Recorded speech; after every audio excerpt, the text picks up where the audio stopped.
अस्सलाम वालेकुम नाजरीन, मैं हूं सनान हसन और आज हम बात करेंगे इंडियन इलेक्शंस के बारे में। और इंडियन इलेक्शंस के पंडोलम के बारे में मैं बात करना चाह रहा हूं, जिसमें बेसिकली हम डिस्कस करेंगे कि कांग्रेस और बीजेपी के दरमियान एक कंपैरिजन जो है वो हम ड्रॉ करेंगे, क्योंकि बीजेपी ने भी तीसरी बार विक्ट्री सिक्योर की है। और इसी तरीके से जो फॉर्मेटिव फेज था इंडियन हिस्ट्री का, वहां पे कांग्रेस जो है वो 3 टाइम्स, ठीक है, 3 टाइम्स कंसेक्यूटिव विक्ट्री जो है वो एक्वायर करती है। सो इन दोनों पार्टीज को बेसिकली हम कंपेयर करेंगे हमारी आज की इस वीडियो में। पहले अगर मैं थर्ड टाइम के इलेक्शंस को डिस्कस करूं, जो थर्ड टाइम इलेक्शन थे कांग्रेस के 1960s में जाके होते हैं, उस वक्त कांग्रेस को एज सच इतने ज़्यादा चैलेंजेस जो है वो नहीं थे जितने इस बार बीजेपी को हैं इनकी थर्ड टर्म में।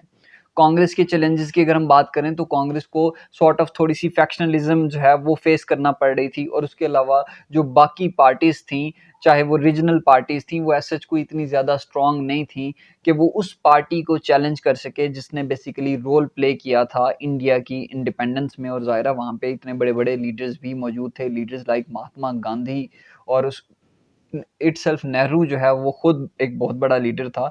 सो कोई पार्टी जो है इस पोजीशन में नहीं थी कि उसको चैलेंज कर सके। लेकिन जब हम थर्ड टाइम विक्ट्री को कंपेयर करते हैं, इस उनकी थर्ड टाइम विक्ट्री को बीजेपी की विक्ट्री के साथ कंपेयर करते हैं, तो बीजेपी जो है काफ़ी हद तक चैलेंजेस फेस कर रही है, क्योंकि कांग्रेस जो है वो एक स्ट्रॉन्ग किस्म की ओपोजिशन जमात बन के इनके सामने आई है। और दूसरा ये कि जो नरेंद्र मोदी है उन्होंने ये एक कॉलिशन गवर्नमेंट बनाई है, और कॉलिशन गवर्नमेंट में ज़ाहिर है आपको आपके साथ जो अलाइंसेस में जो लोग होते हैं उनको भी आपने अकोमोडेट करना होता है, कंपनसेट करना होता है।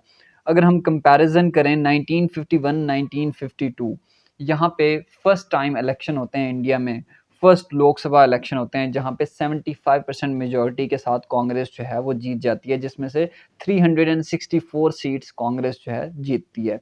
जबकि अगर बीजेपी की फर्स्ट विक्ट्री की बात करें तो 2014 में बीजेपी पहली बार जो है विक्ट्री सिक्योर करती है, जिसमें उसने 282 सीटें, 282 सीट्स जो हैं वो सिक्योर करती है। इसी तरीके से 1957 में दूसरे इलेक्शन होते हैं और कांग्रेस वहाँ पे 371 सीट्स जो है वो सिक्योर करती है। जबकि बीजेपी के जो 2019 में इलेक्शन होते हैं और बीजेपी दूसरी बार पावर में आती है, वो 303 सीट्स के साथ आती है। यहाँ पे एक इम्पॉर्टेंट पॉइंट ये है कि दोनों जो जमातें थीं वो पिछली बार से, यानी कि फर्स्ट टर्म से सेकंड टर्म में जो वोट्स होते हैं इनके ज़्यादा होते हैं। एक तो ये सिमिलैरिटी होती है कि फर्स्ट टर्म में इनके पास जो वोट होते हैं और जो सेकंड टर्म में जो वोट होते हैं वो ज़्यादा होते हैं दोनों जमातों के पास, चाहे वो बीजेपी हो या फिर वो कांग्रेस हो। और इसके अलावा जो एक सिमिलैरिटी ये थी कि दोनों जमातें दूसरी बार आ तो जाती हैं पावर में, लेकिन जो स्टेट इलेक्शंस होते हैं वहाँ पे ये हारना शुरू कर देती हैं। जैसे कि जो कांग्रेस है वो क्या करती है कि जब दूसरी बार पावर में आती है, लेकिन स्टेट इलेक्शंस, जैसे मैंने बताया कि जो स्टेट में जो कॉन्स्टिट्यूएंसीज हैं वो लूज करना शुरू कर देती है। सो केरला में जो है कांग्रेस जो है वो हार जाती है इलेक्शन। इसी तरीके से जो नरेंद्र मोदी है उन्होंने ऑल दो सिक्योर कर ली दूसरी बार विक्ट्री 2019 में, लेकिन वो भी कर्नाटका में, यानी कि स्टेट की जो कॉन्स्टिट्यूएंसीज हैं वहां पे वो लूज कर देते हैं। सो ये दो जो है इनके दरमियान सिमिलैरिटीज हैं। उसके बाद अगर हम थर्ड टर्म को डिस्कस करें तो थर्ड टर्म 1962 में तीसरी बार जो है कांग्रेस विक्ट्री सिक्योर करती है, जिसके तहत 361 सीट्स कांग्रेस के पास होती हैं। जबकि मोदी जो है उसको 2024 में तीसरी बार विक्ट्री मिलती है, जिसके तहत Modi has broken the record of Nehru. और इस 2024 की अगर मैं बात करूं तो मोदी के पास जो है वो 240 सीट्स होती हैं। सो एक तो ये हमने जो है एक कंपैरिजन ड्रॉ कर लिया। अब कुछ कॉजेज थे कांग्रेस के, अगर क्योंकि हमने जब ये सीट्स डिस्कस की तो हमें हमारे सामने एक चीज़ आ गई कि कांग्रेस के पास अच्छी खासी जो है सीट्स होती थी। हर बार उन्होंने 3 बार जो विक्ट्री सिक्योर की उनके पास अच्छी खासी सीट्स थी। तो ज़ाहिर है उसकी कोई ना कोई रीज़न होगी। पहली रीज़न तो ये थी कि उनके जो लीडर्स थे उन्होंने इन्वेस्टमेंट की हुई थी इंडिया के इंडिपेंडेंस मूवमेंट में, उन्होंने रोल प्ले किया हुआ था इंडिया की इंडिपेंडेंस मूवमेंट में। ये तो एक पहली रीज़न थी। दूसरी रीज़न ये थी कि वहाँ के जो लोग थे उनको वैसे भी प्रॉक्सिमिटी थी, एफिलिएशन थी नेशनल हीरोज़ के साथ, नेशनल हीरोज़ जिसमें ज़ाहिर महात्मा गांधी साहब शामिल थे। और तीसरी रीज़न जो थी कांग्रेस की विक्ट्री की 3 बार कंसेक्यूटिव, वो ये थी कि जो नेहरू था उसकी एक क्रिस्मेटिक लीडरशिप थी, उसकी जो लीडरशिप क्वालिटीज़ थी उसकी वजह से जो कांग्रेस है वो तीसरी बार कंसेक्यूटिव विक्ट्री सिक्योर करने में कामयाब हो जाती है। और चौथी रीज़न ये थी कि उस टाइम इनको कोई ऑर्गेनाइज्ड ओपोज़िशन का जो है सामना नहीं करना पड़ रहा था, क्योंकि कोई भी जो है पार्टी एज़ सच ऐसी नहीं थी जो चैलेंज कर पाती इनकी पोज़ीशन को।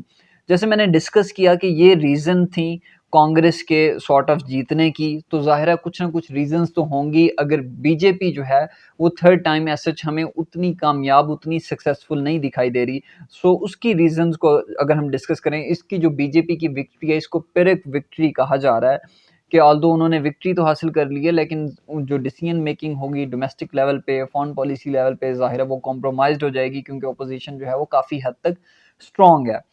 अच्छा, कॉजेज़ डिस्कस करें कि बीजेपी जो है उस हद तक कामयाब नहीं हो सकी जिस तरह का एक परसेप्शन था मीडिया के ऊपर या फिर ग्लोबली।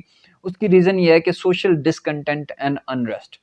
इसमें हम डिफरेंट कॉजेज़ हैं, डिस्कस कर सकते हैं सोशल डिसकंटेंट में। पहला तो ये था कि कुछ एक्ट्स जो पास किए गए, जैसे कि इंडियन सिटीजनशिप अमेंडमेंट एक्ट पास किया गया, उसको लाइक नहीं किया गया वहाँ के लोगों की तरफ से। उसकी वजह से प्रोटेस्ट हुए और उन प्रोटेस्ट को जो स्टेट ने हैंडल किया वो फोर्सफुली हैंडल किया। और उसके अलावा जो सोशल डिसकंटेंट या अनरेस्ट की मैंने बात की, सो उसमें मणिपुर का जो इंसिडेंट था उसने काफ़ी हद तक जो नरेंद्र मोदी या फिर बीजेपी है उसका जो इमेज था वो इरोड किया।